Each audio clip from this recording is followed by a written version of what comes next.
Right. Welcome to Akshara Educations. So, AP and Telangana రాష్ట్రాలకు సంబంధించినటువంటి టెట్టులో ప్రధాన సబ్జెక్ట్ అయినటువంటి సైకాలజీకి సంబంధించినటువంటి సిలబస్ను చూద్దాం. మనకు ఈ సిలబస్లో తెలంగాణ మరియు ఏపీలో పేర్కొన్నటువంటి టెట్ సిలబస్లో సాధారణంగా క్వశ్చన్ పేపరు 150 మార్కులకు ఉంటే అందులో ఈ సైకాలజీకి సంబంధించినటువంటి సిలబస్లోకి వెళ్ళి 30 క్వశ్చన్స్ అండ్ 30 మార్క్స్కు దీనికి వెయిటేజ్ ఉన్నది. మరి తెలంగాణ మరియు ఏపీ టెట్ సిలబస్లో పేర్కొన్నటువంటి సైకాలజీకి సంబంధించినటువంటి సిలబస్ ఏమేమి ఉంది? సాధారణంగా మనం ఈ టెట్ సిలబస్లో ఉన్నటువంటి దా సబ్జెక్టు పేరు ఏమిటంటే శిశు వికాసము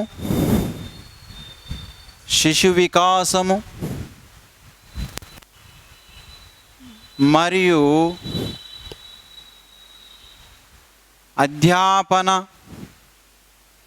అధ్యాపన శాస్త్రము అని మనకు సిలబస్లో పొందుపరచడం జరిగింది. దీన్నే ఆంగ్లంలో ఏమంటున్నామంటే చైల్డ్ డెవలప్మెంట్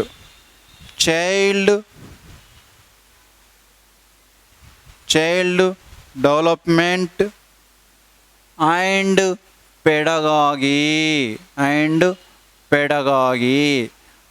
పెడగాగి అని దీన్ని పిలుస్తున్నాము. చైల్డ్ డెవలప్మెంట్ అండ్ పెడగాగి మనకి ఎగ్జామ్లో ఎన్ని మార్క్స్ అండి? 30 మార్క్స్ అండ్ 30 క్వశ్చన్స్ రావడం జరుగుతూ ఉంటుంది. ఇది టెట్లో 30 మార్క్స్. ఇటీవల కాలంలో ఏపీలో నూతన సిలబస్ విధానం ప్రకారం ఈ శిశు వికాసం అండ్ అధ్యాపన శాస్త్రం లేదా దీనిని సింపుల్గా పిలవాలంటే సైకాలజీ అంటాం. ఈ సైకాలజీ సిలబస్లోకి వెళ్ళి కూడా ఏపీ డిఎస్సిలో 5 మార్కులు అడగడం జరుగుతూ ఉంటుంది. కాబట్టి ఇది కీలకమైనటువంటి సబ్జెక్టు. మరి ఇందులో ఉన్నటువంటి సిలబస్ ఏమిటి అని ఒకసారి మనం గమనించినట్లయితే ప్రధానంగా చైల్డ్ డెవలప్మెంట్ అండ్ పెడగాగిలో ప్రధానంగా 3 యూనిట్స్ ఉన్నాయి. ఎన్ని యూనిట్స్ ఉన్నాయండి? ప్రధానంగా 3 యూనిట్స్ ఉన్నాయి. అందులో ప్రధానంగా ఉన్నటువంటి 3 యూనిట్స్లో మనకు ఫస్ట్ యూనిట్ లేదా యూనిట్ 1 తీసుకుందాం. రోమన్ నెంబర్ 1 తీసుకుందాం. యూనిట్ 1 ఇందులో మనకు ఉన్నటువంటిది ఏమిటి అంటే శిశు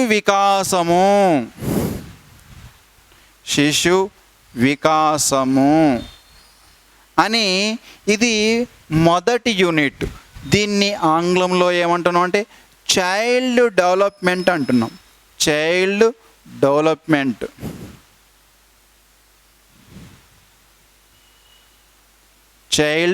డెవలప్మెంట్ శిశు వికాసము అంటున్నాం. సో ఇది సాధారణంగా ఇందులో సబ్ టాపిక్స్ కూడా ఉన్నాయి. ఆ సబ్ టాపిక్స్ కూడా ఈ 3 ప్రధాన యూనిట్ల తర్వాత వివరించి చెప్తాను. ఈ ఫస్ట్ యూనిట్లో సాధారణంగా మీకు టెట్లో ఎన్ని ప్రశ్నలు రావచ్చు, గతంలో అడిగినటువంటి లేదా గతంలో నిర్వహించినటువంటి ఏవైతే టెట్ పేపర్లు ఉన్నాయో ఆ పేపర్లను మనం ఒకసారి పరిశీలించినట్లయితే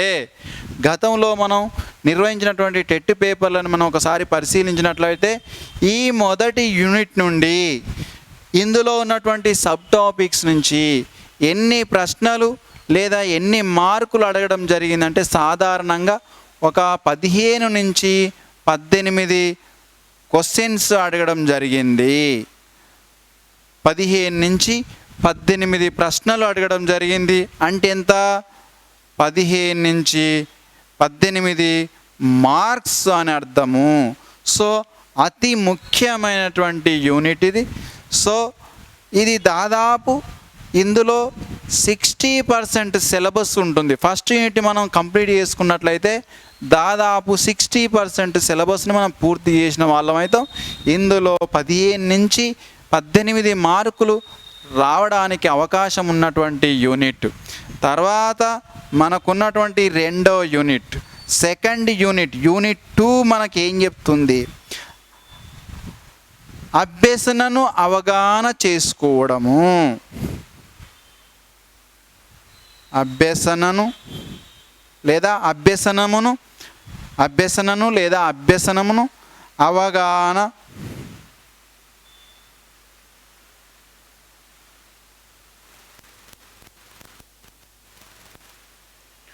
అండర్స్టాండింగ్ ద లెర్నింగ్. అభ్యసనను లేదా అభ్యసనమును 2 రకాలుగా అంటుంది. అభ్యసనమును అవగాహన చేసుకుంటా. అండర్స్టాండింగ్ ద లెర్నింగ్ అంటాం దీన్ని ఆంగ్లంలో.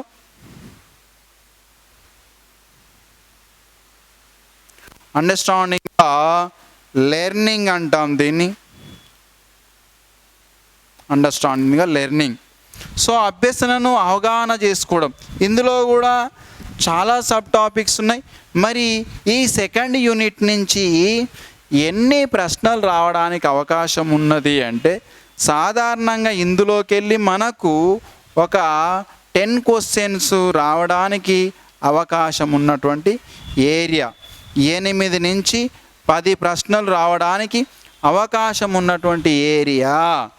సో ఈ సబ్ టాపిక్స్ మనం తర్వాత చూద్దాం.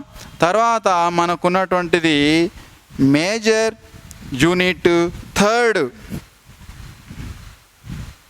మేజర్ యూనిట్ 3 దీనిని బోధనా శాస్త్ర సంబంధమైన అంశాలు అంటాం. బోధనా శాస్త్ర సంబంధమైన అంశాలు. పెడగాగికల్ కన్సెంట్స్ అంటాం దీన్ని. ఇంగ్లీష్లో ఏమంటాం అంటే పెడగాగికల్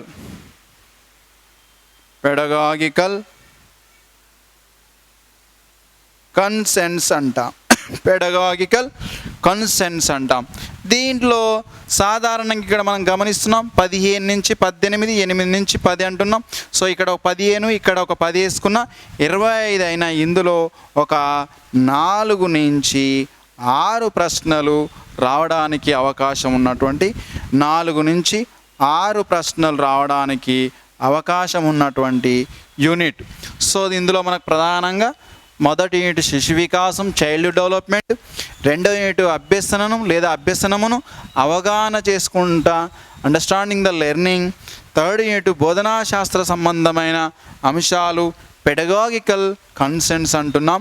ఇది మనకు బ్రాడ్గా ఉన్నటువంటి యూనిట్స్. మేజర్గా మనకు 3 యూనిట్స్ ఉన్నాయి. ఈ యూనిట్లో మనం మొత్తం లోపలికి వెళ్ళి చూస్తే ఫస్ట్ యూనిట్లో 10 చాప్టర్స్ ఉన్నాయి. ఫస్ట్ యూనిట్లో 10 చాప్టర్స్ ఉన్నాయి.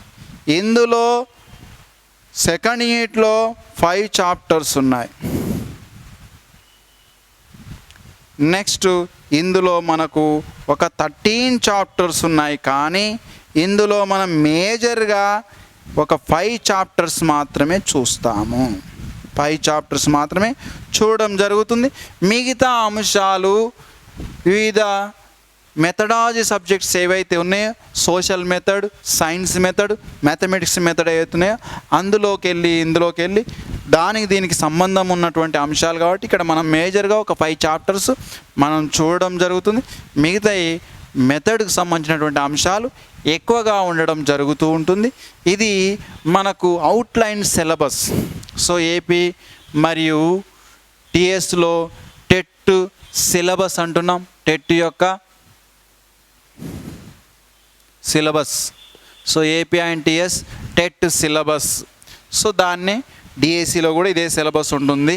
సో ఇది మనకు సిలబస్ యొక్క అవుట్లైన్. ఇందులో ఫస్ట్ యూనిట్లో నేను ఇప్పుడు చెప్పాను ఆల్రెడీ మీకు 10 యూనిట్స్ ఉంటాయని చెప్పాను. 10 chapters, nothing not units, 10 10 chapters ఉన్నాయంటాను. సో ఫస్ట్ యూనిట్లో ఏముందో చూద్దాం. సో ఇందులో యూనిట్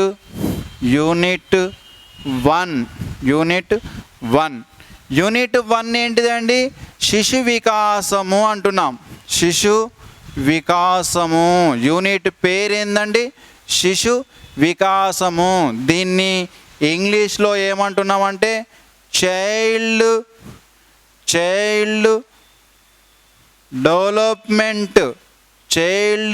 డెవలప్మెంట్ అంటున్నాం. ఇంగ్లీష్లో చైల్డ్ డెవలప్మెంట్ అంటున్నాం. ఇది ఫస్ట్ చాప్టరు. ఈ చాప్టర్లో మనకు ఎన్ని సబ్ టాపిక్స్ ఉన్నాయంటే 10 చాప్టర్స్ లేదా సబ్ టాపిక్స్ ఉన్నాయి లేదా చాప్టర్స్ ఉన్నాయి. ఇందులోకి వెళ్ళి మనకు 15 నుంచి 18 క్వశ్చన్స్ రావడానికి అవకాశం ఉన్నటువంటి యూనిట్. మరి ఈ 10 చాప్టర్స్ ఏందో మనం ఒకసారి గమనించుదాము. సో ఇందులో ఫస్ట్ యూనిట్లో ఫస్ట్ చాప్టర్ ఏమిటి అంటే పెరుగుదల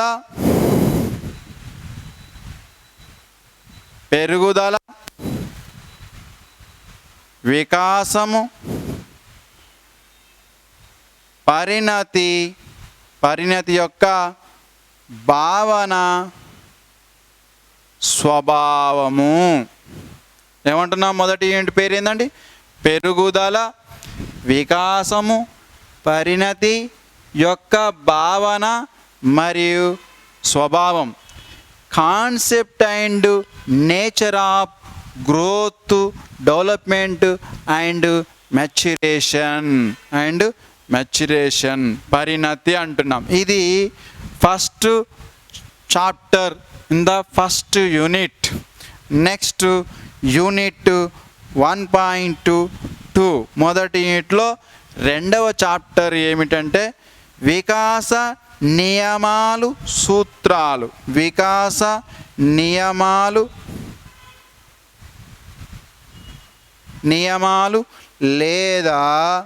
లేదా సూత్రాలు.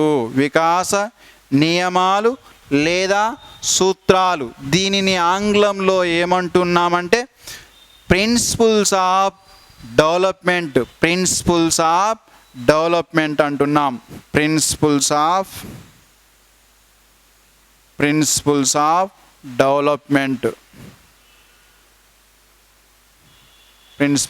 డెవలప్మెంట్ అంటున్నాము.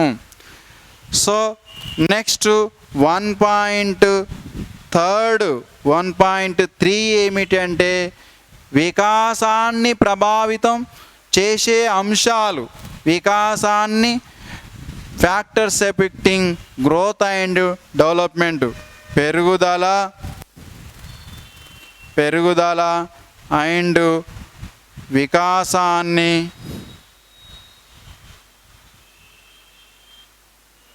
ప్రభావితం చేసే అంశాలు. పెరుగుదల మరియు వికాసాన్ని ప్రభావితం చేసే అంశాలు. Factors affecting of growth and development. Factors affecting of growth and development ఇది 1.3 పెరుగుదల మరియు వికాసాన్ని ప్రభావితం చేసే అంశాలు. మరియు 1.4 ఒకటో యూనిట్లో 4వ చాప్టర్ ఏంటంటే వికాస అంశాలు.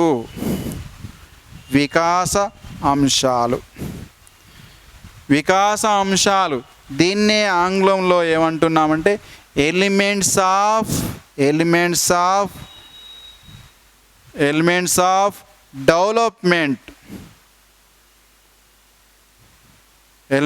ఆఫ్ డెవలప్మెంట్ అంటున్నాము. సో వికాస అంశాలు.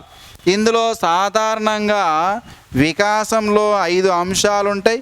ఒకటి ఏంటంటే శారీరక వికాసం ఉంటుంది, రెండవది మానసిక వికాసం ఉంటుంది, మూడవది ఉద్వేగ వికాసం ఉంటుంది, నాలుగవది సాంఘిక వికాసం ఉంటుంది, ఐదవది నైతిక వికాసం ఉంటుంది.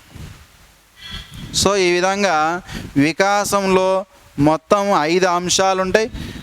5 అంశాలు ఏంటి అంటే శారీరక వికాసం, మానసిక వికాసం, ఉద్వేగ వికాసం, సాంఘిక వికాసం, నైతిక వికాసం అని 5 అంశాలు ఉండడం జరుగుతుంది. ఈ 5 అంశాలు మనం క్లియర్గా చూడడం జరుగుతూ ఉంటుంది. తర్వాత 1.5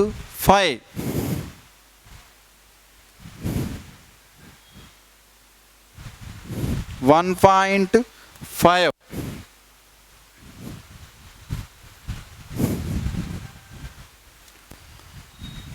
మొదటి యూనిట్లో 5వ చాప్టర్ ఏమిటంటే వికాస అవగాహన. వికాస అవగాహన understanding the development, understanding the వికాస అవగాహన, అండర్స్టాండింగ్ ద డెవలప్మెంట్.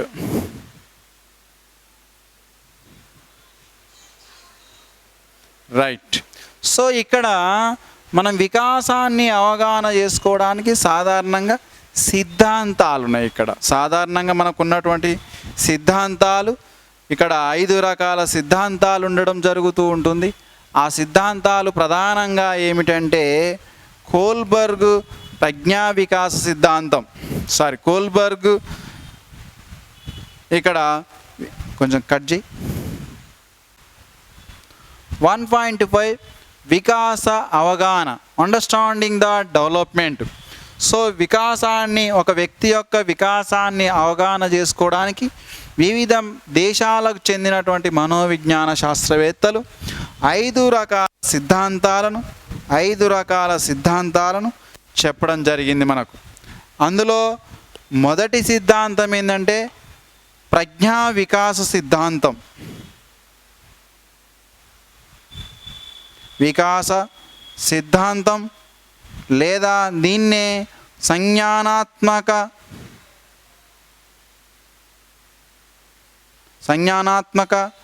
సిద్ధాంతం అంటాము. ఎవరు చెప్పారంటే జీన్ పియాజే.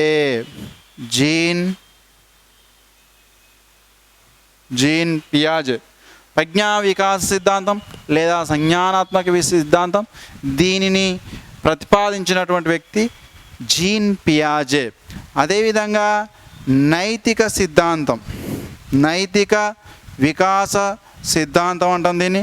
నైతిక వికాస సిద్ధాంతాన్ని థియరీ ఆఫ్ మోరల్ డెవలప్మెంట్ అంటాం. దీనిని చెప్పినటువంటి లారెన్స్ కోల్బర్గ్. తర్వాత మనం సిలబస్లోకి వెళ్ళినప్పుడు వారు ఏ దేశము ఏ గ్రంథం ఏం చెప్పిందో చూద్దాం.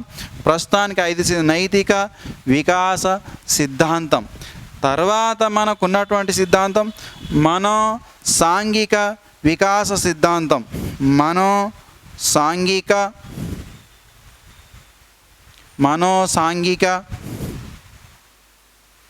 వికాస సిద్ధాంతం. సైకో సోషియో డెవలప్మెంట్ థియరీ అంటాం.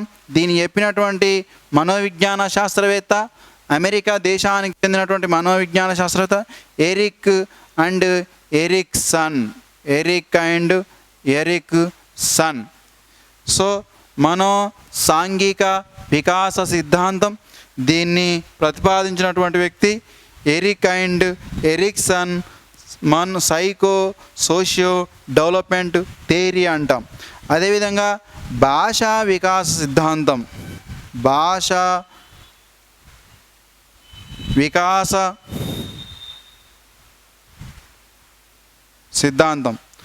లాంగ్వేజ్ డెవలప్మెంట్ థియరీ అంటాం.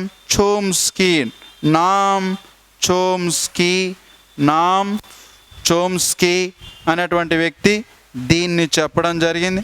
అదేవిధంగా ఆత్మభావన సిద్ధాంతం. ఆత్మ భావన సిద్ధాంతం. సెల్ఫ్ కాన్సెప్ట్ థియరీ అంటాం, ఆత్మ భావన సిద్ధాంతం. దీన్ని చెప్పినటువంటి వ్యక్తి లేదా మనోవిజ్ఞాన శాస్త్రవేత్త అయినటువంటి వారు ఎవరంటే అమెరికా దేశానికి చెందినటువంటి కార్ల్ రోజర్స్.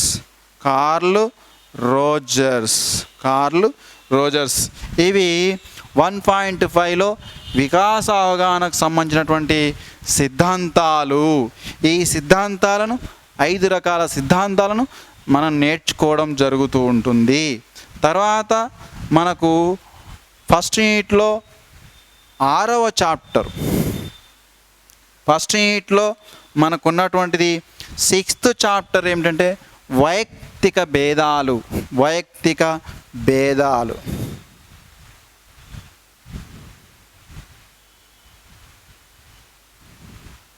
వైయక్తిక భేదాలు ఇండివిజువల్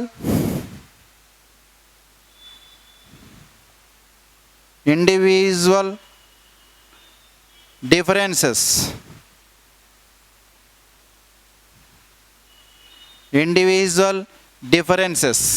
వైయక్తిక భేదాలు, ఇండివిజువల్ డిఫరెన్సెస్. సో ఈ వైయక్తిక భేదాలు అంటే ఏమిటి? ఒక వ్యక్తికి మరొక వ్యక్తికి మధ్య ఉన్నటువంటి అభిరుచులు, సామర్థ్యాలు, సహజ సామర్థ్యాలు, వైఖరిలో ఉన్నటువంటి భేదాలు. ఇవి వైయక్తిక భేదాలు అనేటువంటి చాప్టరు చాలా పెద్ద చాప్టరు. ఇందులో ప్రధానంగా నేర్చుకునేటువంటి అంశాలు ఏమిటి అంటే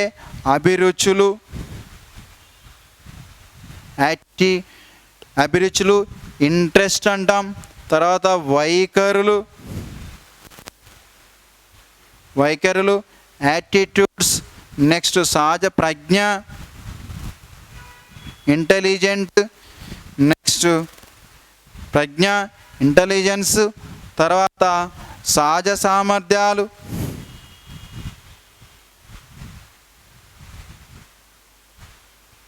యాప్టిట్యూడ్స్. నెక్స్ట్ సృజనాత్మకత,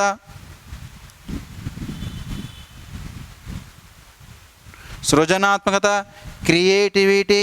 తర్వాత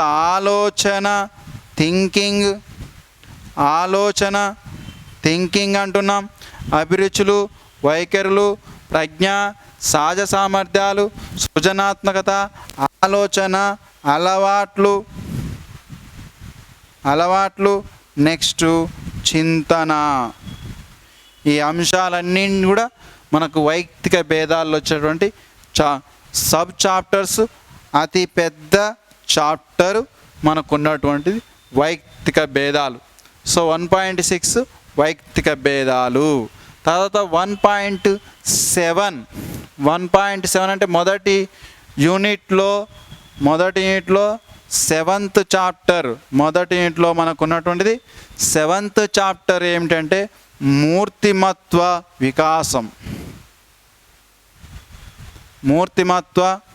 వికాసము. సో దీన్ని ఆంగ్లంలో ఏమంటున్నాం అంటే పర్సనాలిటీ డెవలప్మెంట్ అంటున్నాం. ఆంగ్లంలో దీన్ని పర్సనాలిటీ డెవలప్మెంట్ అంటున్నాం. సో ఇందులో ప్రధానంగా మూర్తిమత్వము అంటే ఏమిటి, మూర్తిమత్వాన్ని ప్రభావితం చేసే కారకాలు, మూర్తిమత్వాన్ని అంచనా వేసే పద్ధతులు, ప్రక్షేపక అప్రక్షేపక పద్ధతులను ఇందులో మనం చూడడం జరుగుతూ ఉంటుంది. తర్వాత మనకు మొదటి యూనిట్లో 8వ చాప్టర్ ఏమిటంటే సర్దుబాటు, అడ్జస్ట్మెంట్.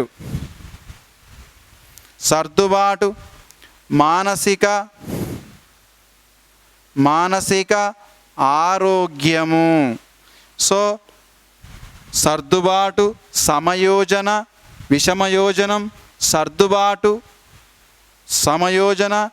యోజనం, విషమయోజనం, మానసిక ఆరోగ్యము, రక్షక తంత్రాలు, సంఘర్షణ మొదలగు అంశాలను మనం ఇందులో నేర్చుకోవడం జరుగుతుంది. అడ్జస్ట్మెంట్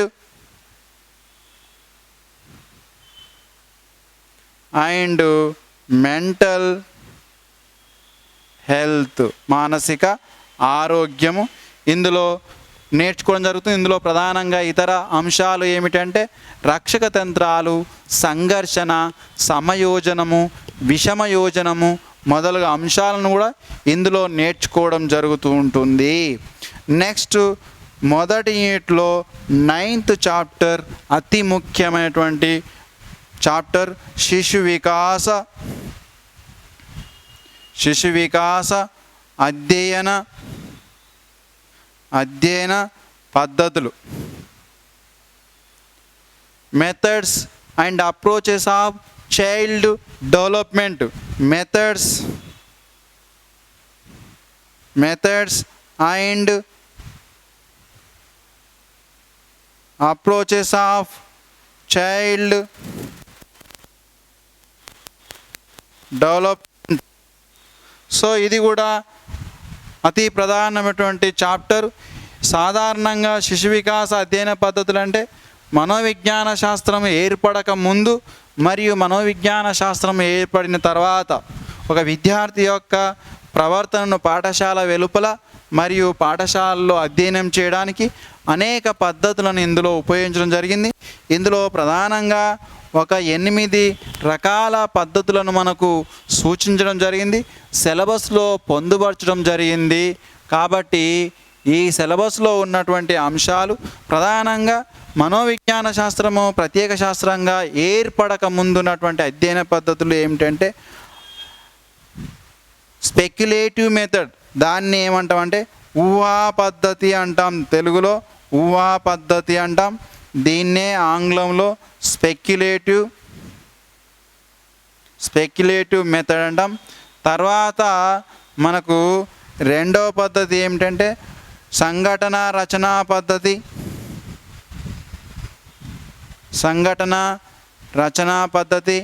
అనెక్డోటల్ మెథడ్ అంటాం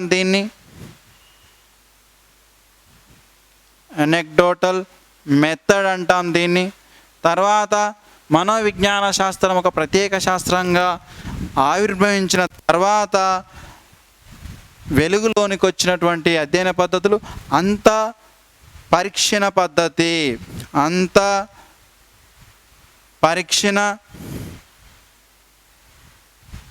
పద్ధతి. దీన్ని ఏమంటామంటే ఇంట్రోస్పెక్షన్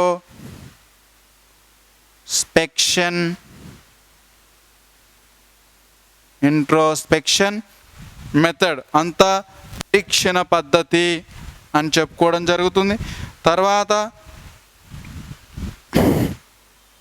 మనకు నాలుగవది పరిశీలనా పద్ధతి.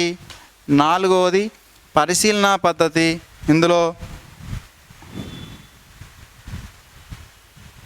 పరిశీలనా పద్ధతి, దీన్నే అబ్జర్వేషన్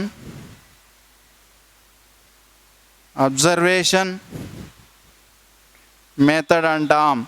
తర్వాత ఐదవది ప్రయోగాత్మక పద్ధతి, ఎక్స్పెరిమెంటల్ మెథడ్. ఐదవది ఎక్స్పెరిమెంటల్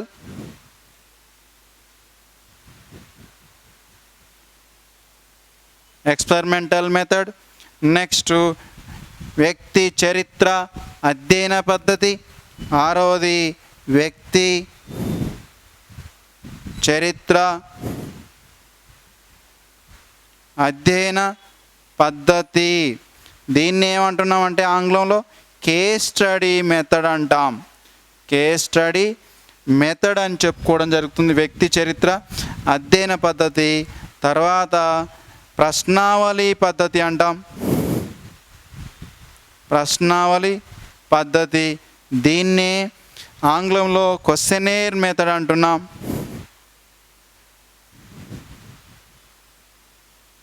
క్వశ్చనేర్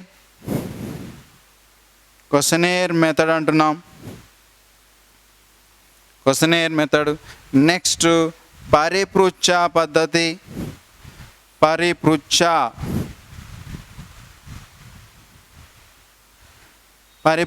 పద్ధతి. దీన్ని ఆంగ్లంలో interview method.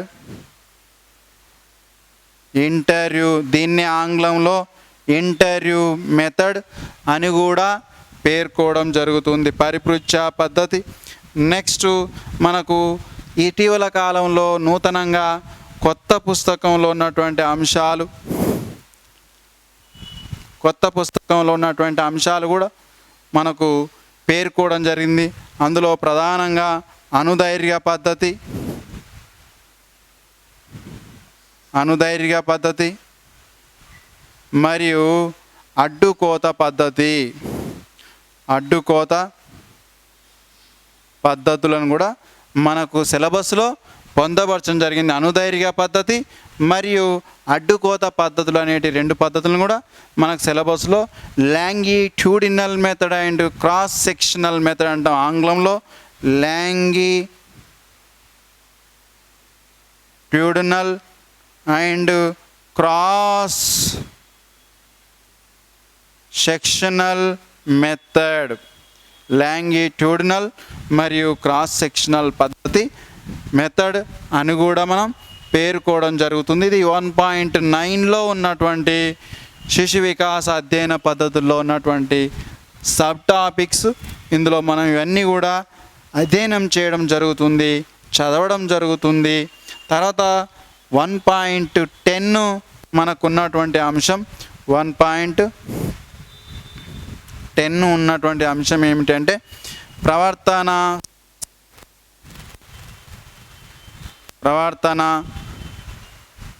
Behavioural problems.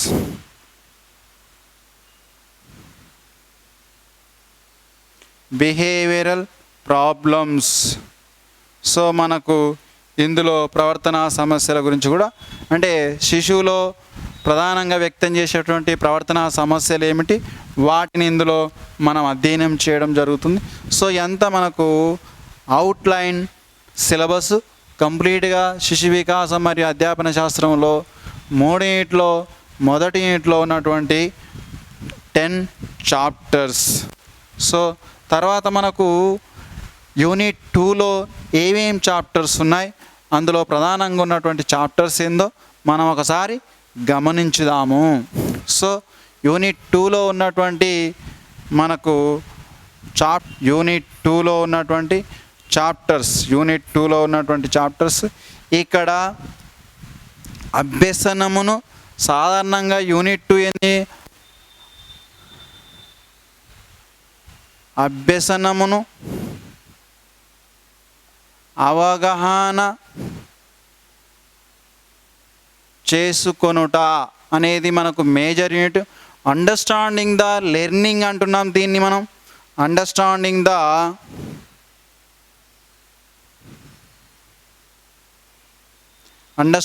The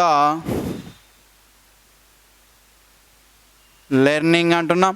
so దీంట్లో ప్రధానంగా మనకు ఒక 4 నుంచి 5 చాప్టర్లే సిలబస్లో 5 చాప్టర్లే ఇవ్వడం జరిగింది. సో అందులో సెకండ్ యూనిట్లో ఫస్ట్ చాప్టర్ అభ్యసన నిర్వచనాలు, భావన, స్వభావం. అభ్యసన, భావన మరియు స్వభావము. So concept and nature of learning అంటాం దీన్ని. Concept and nature of learning అంటాం. నేచర్ ఆఫ్ లెర్నింగ్ అనడం జరుగుతూ ఉంటుంది. తర్వాత సెకండ్లో రెండవది అభ్యసనాన్ని ప్రభావితం చేసే కారకాలు. అభ్యసనాన్ని ప్రభావితం చేసే కారకాలు, factors affecting of learning. Factors affecting of learning. Factors affecting of learning. So next second యూనిట్లో థర్డ్ చాప్టర్ అభ్యసన సిద్ధాంతాలు. అభ్యసన సిద్ధాంతాలు. అభ్యసన థియరీస్ ఆఫ్ లెర్నింగ్. అభ్యసన సిద్ధాంతాలు. సెకండ్ యూనిట్లో థర్డ్ చాప్టర్ అభ్యసన సిద్ధాంతాలు. Theories of learning. ఇందులో ప్రధానంగా అభ్యసన సిద్ధాంతాలు ఉన్నాయి. ఇందులో ప్రధానంగా ఉన్నటువంటి అభ్యసన సిద్ధాంతాల్లో యత్నదోష అభ్యసన సిద్ధాంతం. యత్నదోష అభ్యసన సిద్ధాంతం. నెక్స్ట్ శాస్త్రీయ. మొదటిది సాధారణంగా అభ్యసన సిద్ధాంతాలు అంటే శిశువులో అభ్యసనాన్ని మెరుగుపరచడానికి వివిధ మనోవిజ్ఞాన శాస్త్రవేత్తలు రూపొందించినటువంటి అభ్యసన సిద్ధాంతాల్లో ప్రధానమైనవి యత్నదోష అభ్యసన సిద్ధాంతము, శాస్త్రీయ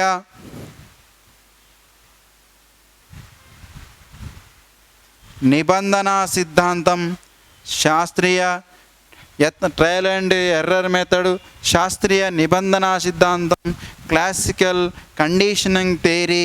నెక్స్ట్ కార్యసాధక నిబంధన సిద్ధాంతం అంటున్నాం. Operant conditioning theory. తర్వాత అంతర్దృష్టి అభ్యసన సిద్ధాంతం.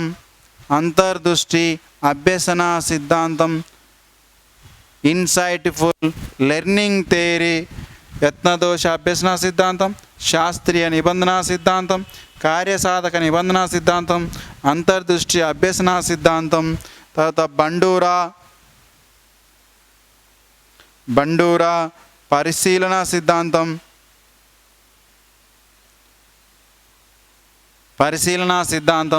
బ్రూనర్ శిక్షణా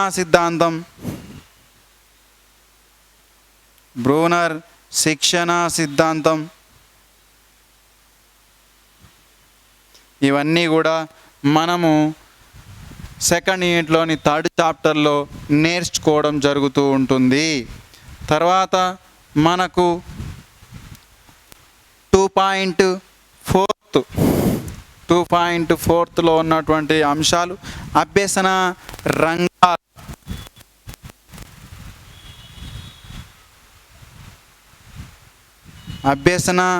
రంగాలు.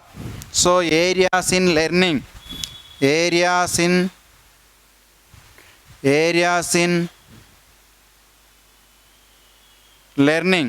సో ఇందులో సాధారణంగా మనకు ఈ అభ్యసన రంగాలు మనకు సాధారణంగా ఇది మెథడ్లో వచ్చేటువంటి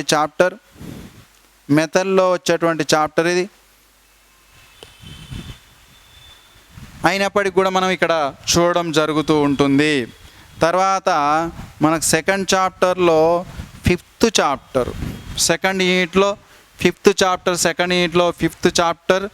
ఏమిటి అంటే అది సాధారణంగా ఈ అభ్యసన బదలాయింపు అంటాం. ట్రాన్స్ఫర్ ఆఫ్ లెర్నింగ్ అంటాం దీన్ని. ట్రాన్స్ఫర్ ఆఫ్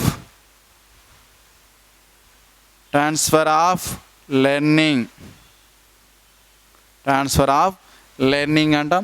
సో ఇందులో సాధారణంగా ఈ 5 అంశాలు చూడడం జరుగుతూ ఉంటుంది. అభ్యసన రంగాల్లో ప్రధానంగా స్మృతి, విస్మృతి, ప్రేరణ అంశాలను కూడా మనం చూడడం. అభ్యసన రంగాల్లో స్మృతి, విస్మృతి, ప్రేరణ అంశాలు చూస్తాం. ఇందులో అభ్యసన బదలాయింపు చూడడం జరుగుతూ ఉంటుంది. ఇది సెకండ్ యూనిట్కి సంబంధించినటువంటి అభ్యసనమును అవగాహన చేసుకున్నటువంటి సెకండ్ యూనిట్లో ఉన్నటువంటి మేజర్ చాప్టర్స్. ఇది సెకండ్ యూనిట్కి సంబంధించినటువంటి అంశాలు. ఏమేం చాప్టర్స్ ఉన్నాయో ఒకసారి చూద్దాం. మేజర్ 3 థర్డ్ యూనిట్ ఏమిటి అంటే బోధనా శాస్త్ర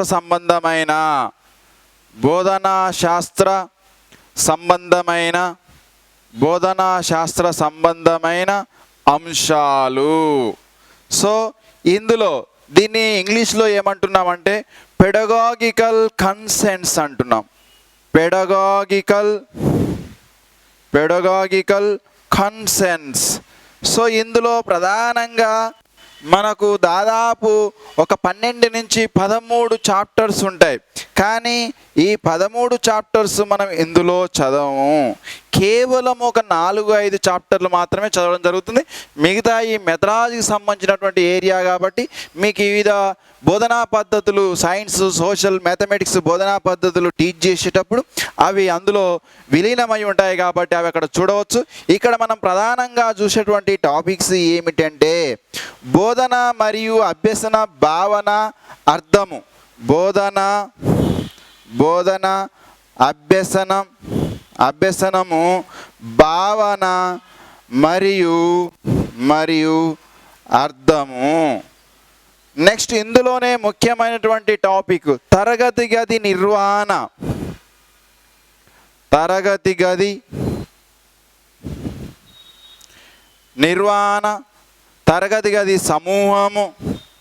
గది సమూహము.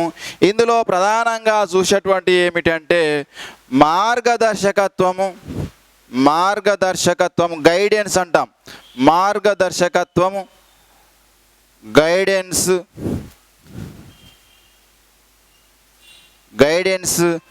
And counselling. మంత్రణము అంటాం దీన్ని. దీన్ని కౌన్సిలింగ్ అంటాము. సో ఇందులో ప్రధానంగా చూసేటువంటి టాపిక్స్ బోధన, అభ్యసన భావన మరియు అర్థము, తరగతి గది నిర్వహణ సమూహము, మార్గదర్శకత్వము మరియు మంత్రణము అనేటువంటి టాపిక్స్ మనం ఇందులో చూడడం జరుగుతుంది. ఇవే కాకుండా విద్యా హక్కు చట్టము